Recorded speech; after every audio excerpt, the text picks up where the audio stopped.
అందరికీ నమస్కారం. ఈరోజు కథ పంతం ప్రేమ పార్ట్ 31.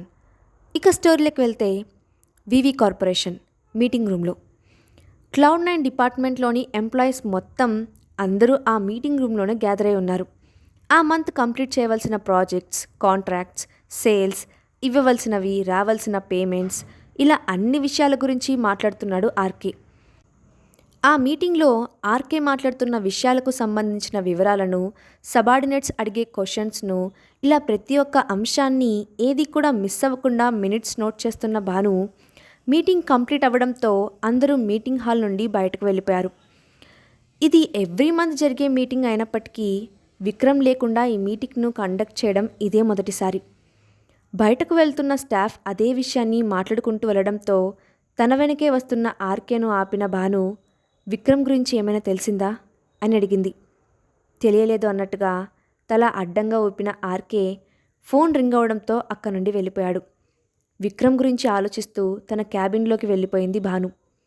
అక్కడి నుండి వెళ్ళిపోయిన ఆర్కే భాను తనకు దగ్గరలో లేదని నిర్ధారించుకున్న తర్వాత కాల్ ఆన్సర్ చేశాడు. ఫోన్లో మాట్లాడుతూ, భాను చాలా బాధపడుతుంది, మార్నింగ్ కూడా ఏమీ తినకుండా ఆఫీస్కి వచ్చేసింది అని వల్లి చెప్పింది. లేదు, తను లంచ్ కూడా వెళ్ళలేదు అంటూ ఫోన్లో అవతల వైపు వారు అడిగిన ప్రశ్నలకు సమాధానం ఇస్తున్నాడు ఆర్కే. వాట్? ఇప్పుడు అబ్రాడ్ నుండి సడన్గా తనందుకు వచ్చింది అంటూ తన ఆశ్చర్యాన్ని ఎక్స్ప్రెస్ చేశాడు ఆర్కే. 2 గంటల తర్వాత సిటీకి సుమారు 50 కిలోమీటర్ల దూరంలో స్వచ్ఛంగా సాగిపోతూ ఉండే కృష్ణమ్మ కాస్త ఇప్పుడు మట్టిలో ఆడుకున్న పిల్లవాడిలా ఎర్రని బురద, మట్టిని తన నిండుగా పూసుకొని పరవలు తొక్కుతూ పరుగులు పెడుతూ వెళ్ళిపోతూ ఉంది. అంతలోనే హైవే నుండి పక్కన ఉన్న మట్టి రోడ్ మీద దుమ్ము రేపుకుంటూ వచ్చి ఆగింది ఒక కార్. దాని వెనుకే మరొక కారు వచ్చి ఆగింది. వెనుక కారు నుండి కిందకి దిగింది ఒక అమ్మాయి. వాళ్ళ కార్కి కాస్త దూరంలో ఉన్న బ్లాక్ రేంజ్ రోవర్ను చూసిన ఆ అమ్మాయి మరి కాస్త ముందుకు నడిచింది. అక్కడికి కొంత దూరంలో నది ఒడ్డున ఇసుకలో కూర్చొని ఉన్నాడు ఒక వ్యక్తి. కార్ను దాటి ముందుకు వెళ్తున్న ఆ అమ్మాయి కనీసం వెనక్కి కూడా తిరిగి చూడకుండానే ఆగమన్నట్టుగా తన చేతిని చూపించింది. ఆ ఒక్క సైగతో ఆమె వెనుకే వస్తున్న 10 మంది బాడీగార్డ్స్ కూడా ఉన్న చోటే శిల విగ్రహాల్లా నిలబడిపోయారు. ఆ ఇసుకలో నెమ్మదిగా నడుస్తూ ముందుకు వెళ్ళిన ఆ అమ్మాయి అతని ముందు నిలబడింది. కానీ అతనిలో ఏ విధమైన చలనము లేదు. బయట ప్రపంచంతో సంబంధం లేనట్టుగా, రెప్ప వేయడం కూడా మర్చిపోయినట్టుగా శూన్యంలోకి చూస్తూ ఉన్న అతని భుజంపై చేయి వేసి విక్రమ్ అని పిలిచింది. అయినా చలనం లేనట్టుగా చూస్తూ ఉన్న విక్రమ్ను చూసిన భాను విక్రమ్ ముందు మోకాళ్ళపై కూర్చుంది. విక్రమ్ ముఖాన్ని తన చేతుల్లోకి తీసుకున్న భాను విక్రమ్ కళ్ళల్లోకి చూస్తూ విక్రమ్ కంటి నుండి ధార కట్టిన కన్నీళ్లను తుడిచి నుదుటిపై ముద్దు పెట్టుకొని విక్రమ్ చెంపను నిమురుతూ ఉంది. ఆమె నోటి నుండి ఒక్క మాట కూడా రాలేదు. మాటలతో చెప్పలేని ఎన్నో భావాలను ఒక స్పర్శ ద్వారా చెప్పచ్చు. అలాగే కొన్నిసార్లు మాటలతో వర్ణించలేని భావాలను మౌనంతో తెలపవచ్చు. అలాంటి సందర్భాలలో మౌనమే భాషగా మారి మనసులోని భావాలను తెలియపరిచే వారధిగా మారిపోతుంది. ఆమె చేతి స్పర్శలో ఉన్న ఆత్మీయత తన తల్లి చూపే లానలా అనిపించడంతో విక్రమ్ ఒక్కసారిగా భానుని హక్ చేసుకొని ఆమె గుండెల్లో తలదార్చుకొని ఏడవడం మొదలుపెట్టాడు. భాను కూడా విక్రమ్ నుండి వెనక్కి జరగాలని అనుకోలేదు. గుక్కపట్టి ఏడుస్తున్న తన బిడ్డను ఎలా అయితే తల్లి దగ్గరకు తీసుకొని గుండెలకు హత్తుకుంటుందో అలా విక్రమ్ను దగ్గరకు తీసుకుంది భాను. విక్రమ్ను మరింత దగ్గరగా హత్తుకొని తలను నిమ్మరడం మొదలుపెట్టింది భాను. భాను అలా దగ్గరికి తీసుకోవడంతో విక్రమ్ ఇంతకాలం తన గుండెల్లో దాచుకున్న బాధ మొత్తం కరిగి కన్నీళ్ల రూపంలో బయటకు వచ్చి భాను గుండెలను తడిపేస్తున్నాయి. భాను కౌగిలి విక్రమ్కు తనకంటూ ఒక తోడు ఉంది అనే భద్రతా భావాన్ని కలిగిస్తూ ఉంటే వాళ్ళు ఇద్దరూ అలా ఎంతసేపు ఉండిపోయారో వాళ్ళకే తెలియదు. విక్రమ్ను హక్ చేసుకొని ఉన్న భాను సడన్గా వెనక్కి వాలిపోవడంతో అలర్ట్ అయిన విక్రమ్ బన్నీ అంటూ వెనక్కి వాలిపోతున్న భానుని పొదివి పట్టుకున్నాడు. అప్పటికే భాను స్పృహ తప్పడంతో భానుని ఎత్తుకొని కార్ దగ్గరికి వచ్చాడు విక్రమ్. విక్రమ్ చేతుల్లో స్పృహ లేకుండా ఉన్న భానుని చూసిన బాడీగార్డ్స్ ఫాస్ట్గా వెళ్ళి కార్ డోర్ ఓపెన్ చేశారు. భానుని కార్ బ్యాక్ సీట్లో పడుకోబెట్టిన విక్రమ్ డ్రైవ్ చేయడానికి ముందుకు వెళ్ళగా విక్రమ్ను ఆపేసిన బాడీగార్డ్స్, సార్ మీరు మేడంతో ఉండండి, డ్రైవింగ్ మేం చూసుకుంటాం అని చెప్పడంతో వెనక్కి వచ్చి భానుని తన ఒడిలోకి తీసుకొని కూర్చున్నాడు విక్రమ్. బాడీగార్డ్స్లో ఒకరు కారును డ్రైవ్ చేశారు. గంట తర్వాత విక్రమ్ విల్లాలో విక్రమ్ ఫ్యామిలీ డాక్టర్ అయిన నీరజ వచ్చి భానుని టెస్ట్ చేసిన తర్వాత రూమ్ నుండి బయటకు వచ్చింది. బయట ఉన్న విక్రమ్ దగ్గరకు నీరజ రాగానే, హౌ ఇస్ షీ డాక్టర్ అని అడిగిన విక్రమ్కు సమాధానమిస్తూ, మార్నింగ్ నుండి తను ఏమీ తినకపోవడం వల్ల తన బాడీ కంప్లీట్గా డీహైడ్రేట్ అయిపోయింది, దానితో అన్కాన్షియస్ అయింది అని చెప్పిన డాక్టర్, నేను మీకు ఆల్రెడీ చెప్పానుగా మిస్టర్ విక్రమ్, భాను చాలా వీక్గా ఉంది. తనపై డ్రగ్ అటాక్ జరిగి 10 days కూడా కావడం లేదు. తనపై ప్రయోగించిన డ్రగ్ వల్ల సీరియస్ సైడ్ ఎఫెక్ట్స్ ఏమీ లేకపోయినప్పటికీ ఎక్కువ మొత్తంలో డ్రగ్ తన బాడీలోకి వెళ్ళడం వల్ల తను మరింతగా వీక్ అయింది. ఇలాంటి పరిస్థితుల్లో తనను మీరు చాలా జాగ్రత్తగా చూసుకోవడం అవసరం. అలాంటిది తనను మీరు ఎమోషనల్గా వీక్ చేస్తున్నారు. ఇలానే కంటిన్యూ అయితే సిచ్యువేషన్స్ అవుట్ ఆఫ్ కంట్రోల్ అవుతాయి అని చెప్పి అక్కడి నుండి వెళ్ళిపోయింది డాక్టర్ నీరజ. రూమ్లోకి వెళ్ళి చూసిన విక్రమ్కు కళ్ళు మూసుకొని పడుకొని ఉన్న భాను కనిపించింది. బెడ్ దగ్గరకు వెళ్ళిన విక్రమ్ భాను తలను నిమురుతూ ఉండగా కళ్ళు తెరిచింది భాను. విక్రమ్ హెల్ప్తో నెమ్మదిగా పైకి లేచి హెడ్ బోర్డ్కి జారపడి కూర్చుంది భాను. విక్రమ్ భాను చెంపను మృదువుగా నిమురుతూ, ఐఎమ్ సారీ మా అని అన్నాడు. ఏం పర్లేదు అన్నట్టుగా తలను అడ్డంగా తిప్పిన భాను విక్రమ్ చేతిని తన చేతిలోకి తీసుకొని, ఆర్ యు ఓకేనా అని అడిగింది భాను.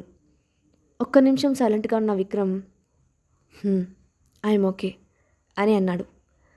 విక్రమ్ పెదవులు పలికిన మాటలు అబద్ధం చెప్తుంటే అతని కంటిలోని నీటిపొర నిజాన్ని చెప్తుంది. విక్రమ్ బాధను అర్థం చేసుకున్న భాను తన 2 చేతులను ముందుకు చాచి, కమ్ హియర్ అని అంది. దాంతో ఎటువంటి సంశయం చూపకుండా భానుని చుట్టుకుపోయాడు విక్రమ్. విక్రమ్ తలను నిమురుతూ ఉంది భాను. కొంతసేపటికి కొంచెం స్థిమితపడిన విక్రమ్ భానుని తన ఒడిలోకి తీసుకొని హక్ చేసుకొని మాట్లాడుతూ, బన్నీ నేను అక్కడ ఉన్నానని నీకెలా తెలిసింది అని అడిగాడు. భాను విక్రమ్ వైపు చిరుకోపంగా చూస్తూ, నువ్వు చెప్పనంత మాత్రాన నాకు తెలియదని అనుకుంటున్నావా? ఐ హ్యావ్ మై వేస్ అని అంది భాను. సరే, చెప్పకపోవడం నా తప్పే అని అన్నాడు విక్రమ్. నిన్నటి నుండి నువ్వు కాస్త డల్గా ఉంటే ఏదో బిజినెస్ టెన్షన్ అని అనుకున్నా అంటూ లో వాయిస్తో అన్న భాను తలెత్తి విక్రమ్ వైపు చూసి మాట్లాడుతూ, ఇంత బాధను నువ్వు ఒంటరిగా భరించకపోతే నాతో చెప్పొచ్చు కదా అని అంది భాను. భాను అన్నటువంటి నాతో చెప్పొచ్చు కదా అన్న మాట విక్రమ్ మనసులో పట్టలేనంత సంతోషాన్ని నింపేసింది. దాంతో ఏం చేయాలో అర్థం కాక హక్ చేసుకొని ఉన్న భానుని పూర్తిగా తన ఒడిలో కూర్చోపెట్టుకొని భాను భుజం పైన తన ముఖం పెట్టిన విక్రమ్ ఒక్క నిమిషం అలానే ఉండిపోయాడు. తర్వాత మళ్ళీ మాట్లాడుతూ, ఇన్ని సంవత్సరాలైనా సరే ఈరోజు వచ్చేసరికి ఆ సంఘటన ఇప్పటికీ నా కళ్ళ ముందే కనపడుతూ ఉంది. నాకు 12 years ఉన్నప్పుడు అమ్మ నన్ను వదిలిపెట్టి వెళ్ళిపోయింది. ఆ రోజు స్కూల్లో ఉండగా నాన్న పిఏ వచ్చి నన్ను స్కూల్ నుండి తీసుకుని వెళ్ళారు. కనీసం ఎక్కడికి వెళ్తున్నామో కూడా చెప్పకుండా తీసుకువెళ్తుంటే అమ్మ ఏదో సర్ప్రైజ్ ప్లాన్ చేసిందని అనుకున్నా. కానీ అక్కడికి వెళ్ళి చూసిన తర్వాత కానీ తెలియలేదు అమ్మ నన్ను శాశ్వతంగా వదిలి వెళ్ళిపోయిందని అని అన్నాడు విక్రమ్. ఆ క్షణంలో విక్రమ్ మాట మనసు భారం అవడం గమనించిన భాను తన చుట్టూ ఉన్న విక్రమ్ చేతిని మృదువుగా నిమిరింది. అమ్మ ఒక బిజినెస్ మీటింగ్కి అటెండ్ అయ్యి వస్తుండగా ఎదురుగా వస్తున్న ట్రక్ బ్రేక్స్ ఫెయిల్ అవడంతో అమ్మ వస్తున్న కార్కి యాక్సిడెంట్ చేసింది. దాంతో కార్ డైరెక్ట్గా బ్రిడ్జిపై నుండి నదిలోకి పడిపోయిందట. ఆ ట్రక్ డ్రైవర్ కూడా కొంత దూరం వెళ్ళిన తర్వాత యాక్సిడెంట్లో చనిపోవడం వల్ల కేసు క్లోజ్ అయిపోయింది. అమ్మ విషయం తెలియగానే నాన్నకు హార్ట్అటాక్ వచ్చింది. కొన్ని రోజుల తర్వాత బెటర్ ట్రీట్మెంట్ కోసం తాతయ్య నాన్నను అబ్రాడ్ తీసుకొని వెళ్ళిపోయారు. అప్పటికే నాన్నమ్మ లేకపోవడంతో నన్ను విజయ్ను మా నానమ్మ చెల్లెలు తనతో పాటు వాళ్ళ ఇంటికి తీసుకొని వెళ్ళింది. అమ్మ గురించి ఆలోచిస్తూ నాన్న తన హెల్త్ గురించి కూడా పట్టించుకోకపోవడంతో ఇక నాన్నను తిరిగి భారత్కు రానివ్వకుండా అబ్రాడ్లో ఉన్న తన బిజినెస్ బాధ్యతలను నాన్నకు అప్పగించారు తాతయ్య. కానీ 2 years కూడా అవ్వకుండానే ఒక కార్ యాక్సిడెంట్లో నాన్నను కూడా కోల్పోయాం. తర్వాత తాతయ్య నన్ను విజయ్ను అబ్రాడ్కు వచ్చేయమని అన్నాడు. కానీ నాకు వెళ్ళడం ఇష్టం లేదని రానని అనడంతో విజయ్ ఒక్కడినే తీసుకొని వెళ్ళాడు. ఇప్పుడు విజయ్ నాన్న తాతయ్యల బిజినెస్ను హ్యాండిల్ చేస్తున్నాడు. ఆ తర్వాత నేనుగా ఓన్గా బిజినెస్ను స్టార్ట్ చేశాను. అదే వివి కార్పొరేషన్స్ అంటూ వాళ్ళ అమ్మ మరణం వాళ్ళ లైఫ్లో ఎన్ని మలుపులు తీసుకుందో టూకీగా చెప్పాడు విక్రమ్. అంతా చెప్పిన విక్రమ్ మళ్ళీ మాట్లాడుతూ, ఈరోజు వచ్చేసరికి నన్ను నేను ఎంతగా కంట్రోల్ చేసుకున్నా సరే ఏదో ఒక సమయంలో బ్రేక్ డౌన్ అయిపోతాను. అలా నేనున్నటువంటి నిస్సహాయత స్థితిలో నీ ముందుకు రాలేక దూరంగా వెళ్ళిపోయాను అని అన్నాడు విక్రమ్. భాను విక్రమ్ కళ్ళల్లోకి చూస్తూ, ఇంతకాలం నువ్వు ఒంటరిగా బాధపడింది చాలు. ఇంతకుముందు నువ్వు ఒంటరిగా ఉండవచ్చు. నౌ యు హ్యావ్ మీ. ఇకపై ఎప్పుడైనా నువ్వు ఇలా చెప్పా పెట్టకుండా కనిపించకుండా వెళ్ళావో ఊరుకునేది లేదు అని చిన్నగా వార్నింగ్ టోన్లో చెప్పింది భాను. భాను ఇచ్చిన వార్నింగ్కి విక్రమ్ చిన్నగా నవ్వుతూ సరే అని అన్నాడు. నేను అక్కడ ఉన్న విషయం ఎలా తెలుసుకున్నావు అని మళ్ళీ అడగడంతో చెప్పడం మొదలుపెట్టింది భాను. మీటింగ్ రూమ్లో ఆర్కేని విక్రమ్ గురించి అడిగిన భానుకి ఆర్కే ఏమీ చెప్పకపోవడంతో తన క్యాబిన్కు వచ్చిన భాను మాహిర్కు ఫోన్ చేసి విక్రమ్ ఇప్పుడు ఎక్కడ ఎలా ఉన్నాడో తెలుసుకొని చెప్పమని అడిగింది. ఎందుకు అని అడిగిన మాహిర్తో మార్నింగ్ నుండి విక్రమ్ కనిపించడం లేదని, కాల్ కూడా కలవడం లేదని, ఎక్కడికి వెళ్ళాడో తెలియడం లేదని చెప్పింది భాను. గంట తర్వాత మాహిర్ భానుకి ఫోన్ చేసి ఆ రోజు మొత్తంలో విక్రమ్ ఏమేం చేశాడు అనే విషయాలకు సంబంధించిన వివరాలతో, వివి కార్పొరేషన్ బయట నా మనుషులు నీకోసం ఎదురు చూస్తున్నారు అని చెప్పి కొద్దిగా సంశయిస్తూ, ఈరోజు విక్రమ్ వాళ్ళ అమ్మ ధరణి గారు చనిపోయిన రోజు, ఇప్పుడు విక్రమ్ అక్కడే ఉన్నాడు అని చెప్పాడు. మాహిర్ చెప్పింది విన్న భాను మౌనంగా ఉండిపోయింది. ఫోన్లో భాను భాను అని పిలుస్తున్న మాహిర్ పిలుపుకు పూడుకుపోయిన గొంతుతో హా అంటూ భారంగా పలికింది Bhanu. Are you all right అని అడిగిన మాహిర్కు అని చెప్పి కాల్ కట్ చేసింది భాను. ఇక అక్కడ ఒక్క క్షణం కూడా ఉండలేకపోయిన భాను కంపెనీ నుండి బయటకు వచ్చేసింది. అప్పటికే ఆఫీస్ వర్కింగ్ టైం అయిపోవడంతో మిగిలిన ఎంప్లాయీస్ కూడా ఒక్కొక్కరుగా తమ వర్క్ కంప్లీట్ చేసుకొని కంపెనీ నుండి వెళ్ళిపోతున్నారు. బయటకు వచ్చిన భాను నేరుగా కంపెనీ బయటకు వెళ్ళింది. వివి కార్పొరేషన్స్ బయట రెడీగా ఉన్న మాహిర్ మనుషులు కంపెనీ నుండి బయటకు వస్తున్న భానుని చూడగానే కార్ తీసుకువచ్చి భాను ముందు ఆపారు.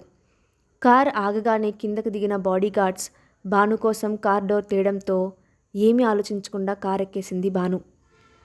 ఫుల్గా బాడీ గార్డ్స్తో ఒకదాని వెంట మరొకటి వెళ్తున్న కార్లను చూస్తూ నోరెళ్ళబెట్టారు ఆ సీన్ చూసిన వాళ్ళు. కార్లో భానుకి ఒక ఫైల్ను ఇచ్చారు. ఆ ఫైల్లో ఆ రోజు విక్రమ్ ఎక్కడికి వెళ్ళాడు, ఏం చేశాడు అనే వివరాలు టైంతో సహా డీటెయిల్డ్గా ఉన్నాయి. అవన్నీ చూసిన భాను తన పక్కన ఉన్న సెక్యూరిటీ టీం హెడ్తో ఇప్పుడు విక్రమ్ ఎక్కడ ఉన్నారు అని అడిగింది. ప్రెజెంట్ విక్రమ్ సార్ ధరణి మేడం గారు ఎక్కడైతే చనిపోయారో ఇప్పుడు అక్కడే ఉన్నారు అని చెప్పాడు సెక్యూరిటీ టీం హెడ్. ఆ తర్వాత నేను నీ దగ్గరికి వచ్చాను అని చెప్పింది భాను. భాను చెప్పింది అంతా విన్న విక్రమ్ ఆలోచనలో పడ్డాడు. అంతలో భాను విక్రమ్ వైపు చూస్తూ ఏమైంది అని అడిగింది. ఏం లేదు అని అన్నాడు విక్రమ్. అంతలో రూమ్ డోర్ మీద నాక్ చేసిన వల్లి విక్రమ్ వాళ్ళను భోజనం చేయడానికి రమ్మని చెప్పి అక్కడి నుండి వెళ్ళిపోయింది వల్లి. భానుని తీసుకొని కిందకు వెళ్ళిన విక్రమ్ భానుకి తినిపిస్తున్నాడు కానీ తను తినడం లేదు. దాంతో భాను నోరు తెరవకుండా ఉండడంతో తిను అంటున్న విక్రమ్ను చూసి మూతి బిగబట్టి తినను అన్నట్టుగా తల అడ్డంగా ఊపింది భాను.